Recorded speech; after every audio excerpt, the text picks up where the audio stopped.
தினம் ஒரு ஜெபம் என்கிற ஜெப வேலைக்கு நேராக இயேசு கிறிஸ்துவின் நாமத்தினாலே உங்களை வாழ்த்தி வரவேற்கிறேன். இன்றைய நாளுக்குரிய வசனம் மத்தேயு எழுதின சுவிசேஷம் அதிகாரம் 11 வசனம் 28. வருத்தப்பட்டு பாரம் சுமக்கிறவர்களே, நீங்கள் எல்லாரும் என்னிடத்தில் வாருங்கள், நான் உங்களுக்கு இளைப்பாறுதல் தருவேன்.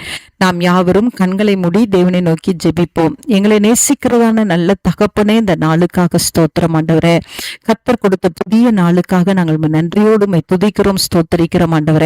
ஆமாண்டவரே, கர்த்தர் கொடுத்த வார்த்தையின்படி ஆண்டவரே, இந்த நாள்ல ஆண்டவரே அநேக பாரங்களின் நிமித்தமாக, அநேக கஷ்டங்களின் நிமித்தமாக, அநேக கவலைகளின் நிமித்தமாக ஆண்டவரே பாரத்தை சுமந்து கொண்டிருக்கிற பிள்ளைகளுக்காக நான் பாரத்தோடு ஜெபிக்கிறேன் சுவாமி. ஆமாண்டவரே, உம்மிடத்திலே ஆண்டவரே வரும் பொழுது உடைய பிள்ளைகளுக்கு இளைப்பாறுதலை கட்டளையிடுகிற தேவன் ஆண்டவரே. எதிர்காலத்தை குறித்த கவலையோடு இருக்கிற பிள்ளைகளுக்கு ஆண்டவரே இன்றைக்கு தேவ சமூகத்துக்கு நேராக வரட்டும் ஆண்டவரே. ஆண்டவரே, சரீரத்திலே போராட்டத்தையும் சஞ்சலத்தையும் வைத்து ஆண்டவரே நித்தமும் கவலையோடும் பாரத்தோடும் இருக்கிற பிள்ளைங்களுக்காக பாரத்தோடு ஜெபிக்கிறேன். மன அழுத்தத்திலே பாதிக்கப்பட்ட பிள்ளைகளுக்காக ஜெபிக்கிறேன் சுவாமி. உடைய பிள்ளைகளுக்கு கர்த்தர் இளைப்பாறுதலை கட்டளையிடும்படியாய் ஜெபிக்கிறேன் சுவாமி.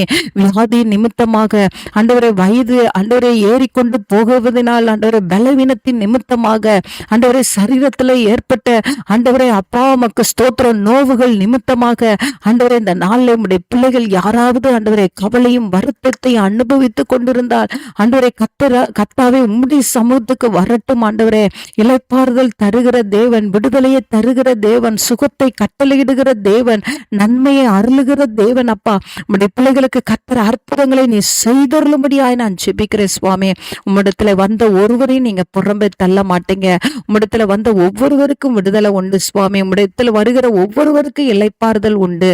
இன்றைக்கு ஆண்டவரே உம்முடைய சமூகத்திலே வந்து அந்த வெற்றியை சுதந்திரித்துக் கொள்ள, அந்த இளைப்பாறுதலை பெற்றுக்கொள்ள, அந்த சுகத்தை பெற்றுக்கொள்ள உம்முடைய பிள்ளைகளுக்கு உதவி செய்யுங்க. இயேசுவின் மூலம் ஜெபிக்கிறேன் நல்ல பிதாவே. ஆமேன், ஆமேன்.